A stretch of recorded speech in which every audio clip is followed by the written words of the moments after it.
راه ما در اینجا جدا میشه قاضی صاحب. یعنی میگی که این دفعه 100% از هم جدا میشیم ها؟ اگه جدا هم شود تنها یک راه است.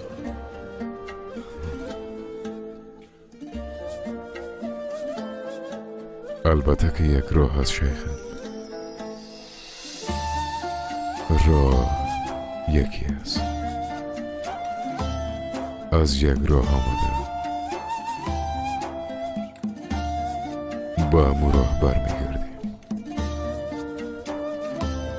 زود تاپ تو کمره رو صدا کن که اینجا بیایم. صدای من نمیشنوی؟ گفتم زود صدایش کن.